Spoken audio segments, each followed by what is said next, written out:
자, 체포영장 네 번째 시간입니다.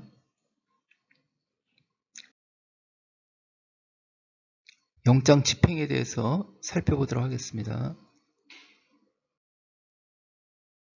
자, 체포영장을 가지고 그 체포를 하러 간 거예요. 그러면은 그 상대편한테, 체포 대상자한테 내가 경찰관이다. 당신을 체포하러 온 경찰관이라는 그 공무를 집행하는 경찰관이라는 그 신분증을 제시를 해야 되겠죠. 그리고 상대편한테도 신분증을 확인해서 내가 체포하려는 대상자가 맞는지 그것을 확인을 해야 되겠죠. 그렇게 되어 있습니다. 그리고 체포하면서 미란다 원칙을 우리가 미란다 원칙이라고 그러잖아요. 그 미란다 원칙을 고지해야 합니다. 그 미란다 원칙을 고지할 때, 체포할 때는 영장 원본을 제시해야 돼요.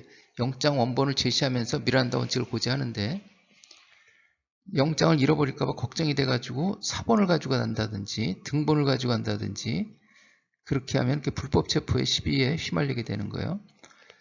체포영장 사본 표지만 보여주고 체포해가지고 국가에서 배상해준 적도 있습니다. 불법 체포해가지고 그렇다는 것을 말씀을 드리고, 미란다 원칙 고지하는 하면서 영장 원본을 제시하면서 미란다 원칙을 고지하는 것이다. 이렇게. 이것은 체포영장 할 때만 영장 원본을 제시하는 거고, 미란다 원칙 고지하는 것은 현행범인 체포나 긴급체포나 마찬가지죠. 다 똑같이 이렇게 고지를 하는 거예요. 뭘 알려주는 거냐? 미란다 원칙은 뭐냐면은 사이변변이에요. 사이변변. 피의 사실의 요지, 체포의 이유, 변호인을 선임할 수 있음을 말해주고, 변명의 기회를 줘라. 이게 형사성법에는 이렇게 규정이 되어 있어요. 형사성법에는. 그런데 여기에 덧붙여가지고 이제 규칙에, 특별사법경찰관리 수사준칙이라든지, 뭐 경찰 수사규칙이라든지 이런 데 보면은 규칙에 진술을 거부할 수 있는 것도 알려줘라 이렇게 되어 있습니다. 진술 거부권도 고지해 주는 거. 왜 체포하는 현장에서 왜 진술 거부권을 알려줘야 되나? 진술 거부권을 알려주는 게 맞을 것 같아요. 우리가 보통 체포하면서 데리고 올 때 사건 내용에 대해서 막 물어보거든요. 이렇게 너 그때 그거 어떻게 된 거야? 이렇게 다 물어봐요. 그러면 어떻게 보면은 물어본다는 거는 신문한다는 거죠. 신문. 그 피의자 신문하는 거예요. 물어보면은 말로 차 안에서 말로 할 뿐이지. 그 형식만 좀 다를 뿐이지. 그러니까는 그때부터 진술을 거부할 수 있는 권리를 알려주는 게 맞는 것 같아요. 그게.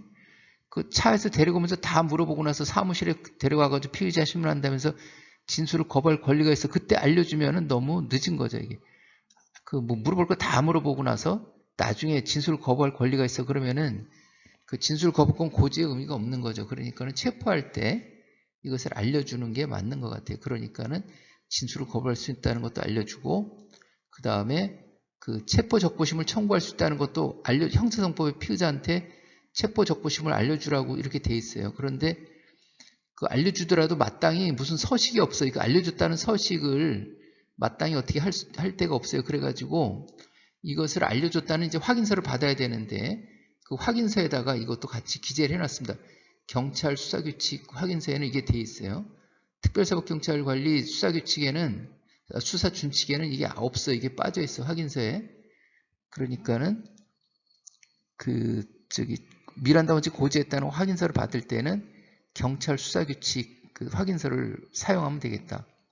특별사법경찰관리 수사관님들도 경찰 수사규칙 확인서를 사용하시면 되겠다는 말씀드리고, 체포는 48시간 이내에 그 체포 구속영장 신청서, 구속영장 신청 청구서가 48시간 이내에 법원에 접수가 돼야 돼요. 법원에 접수가 돼야 돼요. 그렇지 않으면 석방해줘야 되니까 48시간 계산하는 게 중요하죠. 그러니까 고지할 때, 체포할 때 미란다 원칙 고지하면서 같이 체포하는 시각은 몇 월 며칠 몇 시 몇 분이다 이걸 알려주는 거죠. 이렇게 다 하면 이제 완벽하게 되는 거죠. 이 사례 같은 거, 고지 사례 같은 거는 다음 시간에 말씀드리겠습니다. 고지 시기는 미리 체포하기 전에 미리 그 미란다 원칙을 고지해야 돼요. 체포하기 전에 그 미란다 원칙 고지할 시간적 여유가 충분히 상황이 다 됐는데도 그 처음 체포하러 나가봤다든지 마음이 급해가지고 그냥 체포를 일단 하고 나중에 체포하고 나서 미란다 원칙 고지를 하게 되면은 그것은 불법 체포가 되는 거예요. 그것은 순서가 바뀌면 안 되는 거예요. 그런데 이런 경우 경찰입니다 이렇게 했더니 확 도망가 버려요. 이게 이 사람이 도망가요. 그럼 막 쫓아가면서 뒤에다 대고 체포하기 전에 미란다 원칙 고지하라고 그랬지. 그래가지고 도망가는 사람 뒤에다 대고 뭐 당신은 무슨 혐의가 있고 뭐 체포영장으로 체포하는 거고 변호인을 선임할 수 있고 변명을 말 수 있으면 해보시기 바랍니다. 이렇게 하면서 막 도망가는 사람한테 뒤에다 대고 그러면은 이 사람이 나중에 그거 들었다고 할까요? 그거?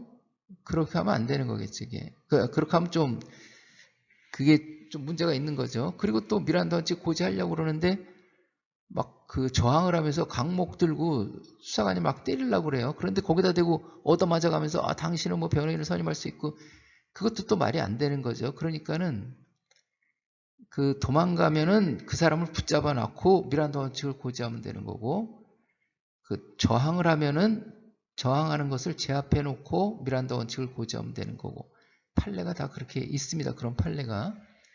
그러니까 미란다 원칙 고지 시기는 그렇게 돼 있다는 것을 그렇게 하면 된다는 것을 참고하시면 되겠습니다.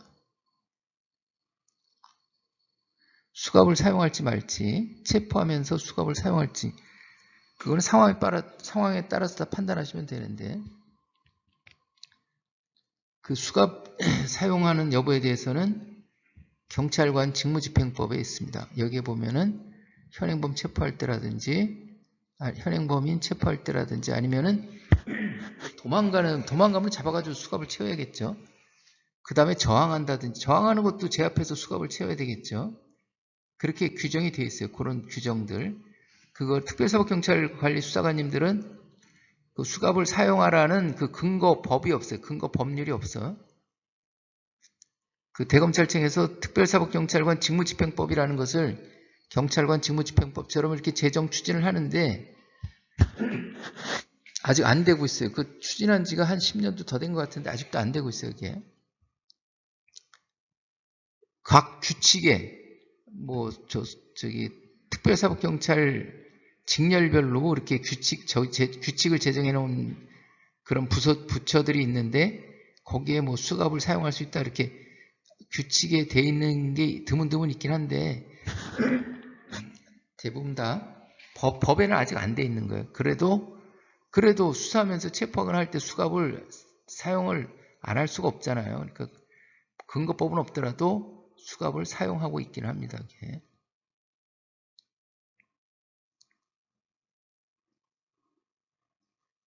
그리고 조사실로 데리고 오는 거예요. 이제 체포영장에 보면은 체포제 갖고 간 경찰서 또는 어느 시청, 어느 경찰서 이렇게 해가지고 인치장소가 되어 있잖아요.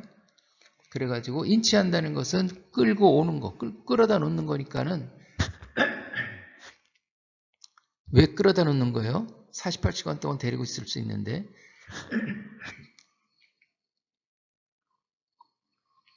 조사하려고 그러는 거죠. 조사. 피의자 신문하려고 하는 거죠. 그 피의자 신문도 하고 서류 작성도 하고 서류 작성은 어떤 서류 작성하느냐? 미란다 원칙 고지하면은 그 들었다는 확인서를 받아놔야 되겠죠. 그렇지 않으면 나중에 이 사람이 법정에 가가지고 나 못 들었는데요. 불법 체포예요. 이렇게 하면은 뭐 어떻게 대항할 방법이 마땅치가 않죠. 그러니까는 이 사람이 들었다는 것을 알려줬으니까 영수증을 받아놓는 거예요. 영수증. 미란다 원칙 고지 확인서는 체포하는 현장에서 받으면 좋겠죠. 체포하는 현장에서 받아놓으면 좋은데 그러지 못할 경우에는 사무실로 데려와서 사무실에서 받아도 되고요. 이렇게 할 수가 있겠죠. 그렇게 돼 있다. 그리고 체포했다는 또 근거 서류를 남겨놔야 돼요. 현행범 체포했으면은 현행범 체포서라는 걸 작성하고 일반인이 체포했으면은 그것을 경찰에서 인수했을 경우에 인수서, 현행범인 인수서를 작성을 하면 되는 거고 일반인이 체포했을 때 일반인이 체포해서 일반인한테 그 신병을 인수받았을 때는 일반인들은 체포하면서 미란다 원칙 고지를 못 하잖아요. 그러니까는 인수받을 때 그 경찰이 인수받을 때 미란다 원칙을 고지하시면 됩니다. 그 인수받을 때 범죄 혐의 내용 같은 거는 경찰이 체포를 하지 않았기 때문에 잘 모를 수가 있잖아요. 그러니까 체포한 사람한테 물어봐가지고 범죄사 혐의 사실을 얘기해주고 피의 사실을 얘기해주고 그렇게 해서 그 체포하면 되겠다 이렇게 말씀드리고 그 다음에 긴급체포 그 긴급체포서를 쓰는 거예요. 긴급체포 같은 경우에는 그 판사가 잡으세요 하는 뭐 허가장 내준 것도 아니고 현행범인처럼 눈으로 보고 범죄가 벌어지는 것을 발생하는 것을 눈으로 보고 체포한 것도 아니고 그 체포하는 사법경찰관이 체포하도록 이렇게 돼 있는데 그 사법경찰관이 스스로 판단해서 체포하는 거기 때문에 인권침해 소지가 체포영장으로 체포하는 거나 현행범 체포보다는 좀 높죠. 그러니까는 검사 승인을 받아야 돼. 12시간 내 검사 승인을 받아라. 이렇게 돼 있습니다. 그렇게 돼 있어요. 일반 경찰이나 특별사법경찰이나 다 마찬가지죠. 그리고 알려주는 거예요. 체포했다는 걸 알려주는 거예요. 가족들이 걱정할까봐 알려주는 그런 것도 있죠. 그런데 이걸 왜 알려주는 그 주된 이유는 체포 통지하는 거예요. 체포 통지하는데 누구한테 해주느냐? 변호인이 있으면 변호인한테 해주고 그 다음에 법정대리인이라는 것은 대표적인 걸로 보면은 미성년자의 부모가 법정대리인이죠. 배우자, 직계친족, 형제자매 24시간 내에 서면으로 알려주도록 되어 있어요. 서면으로 알려주도록. 그런데 24시간 내에 빨리 알려준다고 서면으로 알려준다고 하더라도 이게 오늘 체포해가지고 이렇게 우편으로 보내주는데도 이렇게 조사하고 뭐 하다 보면 좀 시간이 걸릴 수 있겠죠. 아무튼 24시간 내에 보내줬다 손치면 상대편은 받았을 때는 이미 48시간이 다 되는 거죠. 그러면은 우편으로 받았을 때는 대응하기가 가족들이 대응하기가 좀 마땅치가 않아요. 그러니까는 전화로 먼저 알려주는 거예요. 전화로 체포했다는 것을 알려줘. 그 권리 같은 거 다 알려주겠죠. 이렇게. 그리고 나서 전화로 알려주면 이제 이것을 수사보고서라고 그래갖고 이렇게 글로 작성해서 수사기록에 편취하고 또 체포 통지서를 서면으로 이렇게 우편으로 보내주는 거예요. 우편으로 보내기 전에 또 사본에서 수사기록에 편취를 놓고 그래가지고 이제 이렇게 진행을 하죠. 그런데 그러면은 왜 체포 통지를 왜 하는 거냐? 이렇게 이 사람들이 배직형법 그냥 외우기 쉽게 배직형법 몇 번 하다 보면은 이게 좀 머릿속에 이렇게 박히더라고요. 배직형법 해가지고 이 사람들은 피의자의 의사하고는 상관없이 체포된 사람하고 체포된 사람은 안 하는 그냥 변호인 변호인 필요 없어요. 내가 알아서 할게요. 뭐 돈도 없고 그런데 아무래도 이제 선임하고 그러려면 이제 비용이 들어가겠죠. 뭐 그런 식으로 얘기해도 이 사람들은 배우자, 직계친족, 형제자매, 법정대리인은 독립해서 피의자하고 의사하고는 상관없이 독립해서 변호인을 선임할 수 있어요. 그 권리를 가르쳐 주는 거예요. 알려주는 거예요. 형사소송법에서는 변호인 선임할 수 있는 권리를 되게 중요하게 여기죠. 왜 그러냐면은 수사관님들은 법에 대해서 전문가로 이렇게 해가지고 전문적인 지식을 가지고 있는데 체포된 사람들은 대부분 다 수사관님들만큼 그런 지식이 없잖아요. 그러니까 둘이 이렇게 어떻게 보면 이것도 서로 겨루는 건데 상대가 안 되는 거예요. 상대가 안 돼. 불공정 게임이죠. 불공정 게임. 그러니까 공정하게 할 수 있도록 할 수 있는 사람은 누구냐? 법 전문가인 변호인이 할 수 있는 거죠. 그래서 이 변호인 선임할 수 있는 권리가 되게 중요한 거예요. 그렇게. 그리고 또 적당한지 부당한지 체포한 게 적당한지 부당한지 따져볼 수 있는 권리가 있다는 것도 통지를 해주는데 누구한테 통지해 주느냐? 이렇게 배직형법 다 똑같은데 가동고가 있습니다. 가동고, 가족 동거인 고용주, 배직형법 가동고. 체포 통지는 배직형법한테 해주는데 적부심 통지는 배직형법 가동고 이렇게 되어 있습니다. 그런데 이 서식이 체포통지서하고 적부심통지서하고 따로따로 되어 있는 게 아니라 같이 되어 있어요. 같이. 한 서식에 체포통지, 적부심통지 다 되어 있어요. 그러니까 실무상으로는 이제 이 누구한테 통지해 주느냐? 피의자가 지정한 사람한테 통지해 주를 원칙은 피의자가 지정한 사람한테 통지하는 거예요. 피의자는 대부분 다 배직형법 중에 한 사람한테 한 사람을 지정을 하죠. 그 중에 한 사람을 지정을 해요. 이거를 체포통지 누구한테 해주고 적부심통지 누구한테 해주고 구분해서 이렇게 말하는 사람은 실무상은 거의 잘 없죠. 그냥 한 사람한테 이렇게 합니다. 이렇게 통지를 하면 되는 거예요. 근데 피의자한테 체포 통지는 미란다 원칙 고지할 때 체포한다고 다 했으니까는 알려준 거고, 적부심 통지도 피의자한테도 알려줘야 돼요. 그런데 적부심 통지한테 피의자한테 알려주는데 알려줬다는 것을 마땅히 나타낼 만한 그 서식이 없어요. 서식을 별도로 만들어 놓지 않았어요. 그래서 여기에 그 서식은 이렇게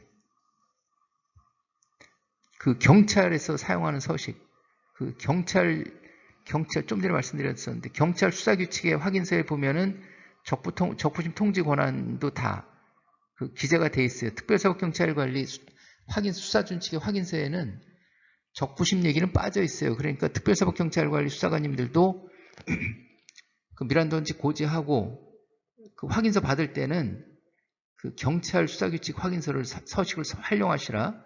거기에는 적부심 내용도 알려준 게 이렇게 나오니까는 이렇게 그렇게 하면 되겠다 이렇게 말씀드리고, 그리고 누구한테 알려주느냐? 피의자가 지정한 자. 근데 피의자가 지정하지 않는 거예요. 배직형법이 있는데도 지정하지 않아요.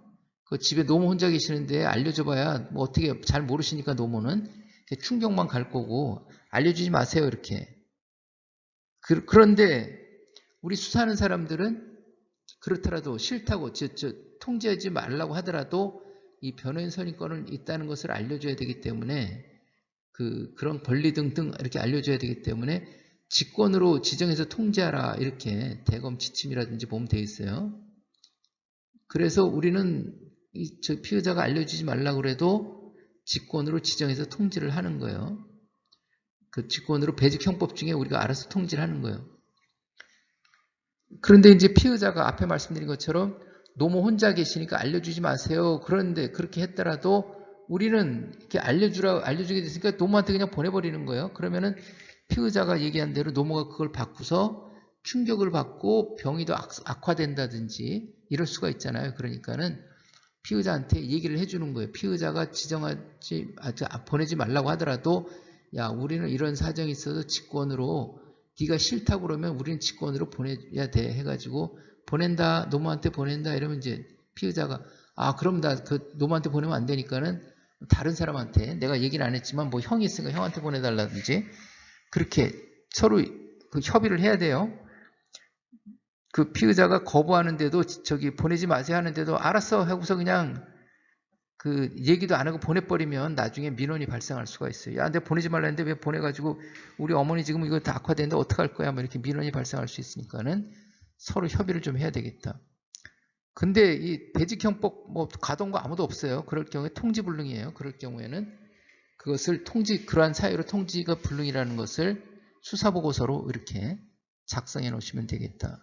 나중에 그 수사보고서 작성한 거 이런 것들을 다 말씀을 드릴 거예요. 구속영장 신청하는데 체포한 때로부터 48시간 이내에 신청 청구 서류가 법원에 접수가 돼야 돼요. 법원에 접수가 돼야 돼요. 그런데 그 48시간 다 돼가지고 경찰에서 직접 법원에 가는 게 아니라 검사한테 신청해서 검사가 청구하는 건데 그 48시간 다 돼가지고 검사한테 갖다 주면은 검사가 그것을 검토할 시간이 없잖아요. 그러니까는 36시간 내에 검찰청으로 갖다 주세요 하는 게 그 체포 구속 업무 처리팀 말씀드렸었잖아요. 그 체포 구속 업무 처리팀에 보면은 36시간 내에 검찰로 갖고 오세요 하는 게 그런 규정이 있어요. 그거에 따라서 36시간 내에 갖다 주면은 검찰에서 검토해가지고 48시간 내에 법원에 접수를 합니다. 현행범이 48시간 계산하는데 경찰이 현행범 체포했을 때는 체포영장 체포도 경찰이 하죠. 긴급체포도 경찰이 하는 거예요. 긴급체포 사법경찰관 하도록 이렇게 되어 있어요. 현행범도 경찰이 할 수가 있고 현행범은 이제 꼭 경찰만 해야 되는 게 아니라 일반인도 할 수 있는 거잖아요. 그래가지고 현행범인을 일반인이 체포해서 경찰에 넘겼을 때 경찰에서 인수받았을 때 48시간 계산을 일반인이 체포했을 때로 할지 아니면 경찰에 넘겨받았을 때 할지 그게 좀 법 규정을 보면은 약간 좀 헷갈리게 돼 있어요. 잘 안 돼 있어요. 그래가지고 그전에는 무조건 사인이 체포한 때로부터 48시간을 계산했어요. 말썽이 생기지 않도록. 그랬는데 그 사인한테 인도받은 때, 경찰이 인도받은 때부터 48시간 계산한다는 대법원 판례가 이렇게 나왔습니다.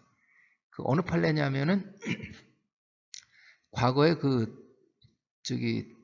우리나라가 이제 우리나라 선박이 선장 선원들이 소말리아 해적들한테 납포된 적이 있었습니다. 그래가지고 청해부대에서 가가지고 소말리아 해적들을 소탕해가지고 다 체포하고 그랬어요. 체포하고 그랬습니다. 그래서 그 소말리아 해적을 주변 국가에다가 인계해 주려고 그랬어요. 야, 니네 국민이니까 니네가 재판하라 이렇게 해주려고 그랬는데 소말리아라든지 뭐 그 주변 국가에서 아유 왜 머리 아픈 걸 우리한테 넘기려고 그래 해가지고 니네가 알아서 해가지고 우리 군인은 경찰이 아니라 이제 일반인이잖아요. 그래가지고 이제 할 수 없이 그걸 우리나라를 데리고 왔어요. 데리고 오는데 9일이 걸렸습니다. 배로 데리고 오는데 48시간 다 지난 거죠. 그래가지고 부산에 와가지고 경찰에 인계를 해가지고 다 구속을 했죠. 재판하는데 그 법정에서 다툼이 벌어진 거죠. 야 이거 9일 동안 데리고 있었다. 48시간 지난 거 아니냐. 이거 불법 체포 아니냐. 막 이렇게 되니까는 법원에서는 시끄러워 해가지고 이것을 이제 사인이 경찰에서 인도 받은 때부터 48시간 계산할 거야. 이렇게 된 거예요. 그렇게 됐다는 거예요. 판례가 있습니다. 그러고 나서 그 구속영장 신청하면은 이제 그 신청에서 발부되기까지, 기각되기까지 기간이 있잖아요. 시간 기간이 있어요. 또 석방을 해준다고 하더라도 그 석방 지휘 건의하고 뭐 이렇게 일반 경찰은 그냥 석방해버리면 되는데 그 특별사법경찰은 지휘 건의하고 그런데 좀 시간이 걸릴 수가 있고 아무튼 이제 영장 신청해서 할 때는 그 공백 기간 동안에 이 신병을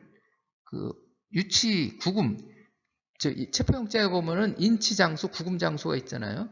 그 구금장소, 유치장이죠, 유치장에다가 체포영장에 보면 어느 경찰서 유치장에다 구금한다 이렇게 되어 있죠. 해가지고 거기다가 이제 구금시켜 놓으면 되는 거죠. 그렇게 해가지고 석방할 때는 석방 건의, 특별사법경찰은 석방 건의를 해야 돼요, 검사한테. 그리고 지휘를 받아서 풀어주는 거예요. 그런데 일반 경찰은 그냥 풀어주면 돼요. 그 자체 판단해가지고 뭐 풀어주면 된다. 그러고 나서 풀어주고 나서는 특별사법경찰은 검사한테 석방 보고를 하고 일반 경찰은 석방했다는 통보를 검찰에 해주면 되는 거예요. 검사한테 석방 통보를 해주면 된다. 이렇게 되어 있습니다. 규정이 되어 있어요. 약간 좀 차이가 있죠. 그리고 관련 장부를 정리를 하는 거예요. 관련 장부를 정리하시면 되겠다. 이렇게 해서 전체적으로 영장 집행 그리고 이제 현행범 체포, 긴급 체포가 어떻게 절차가 전체적으로 간략하게 어떻게 진행이 되는지 이번 시간에는 이제 그 부분에 대해서 살펴봤습니다. 자, 그럼 이번 시간은 이것으로 마치도록 하겠습니다. 자, 수고하셨습니다. 감사합니다.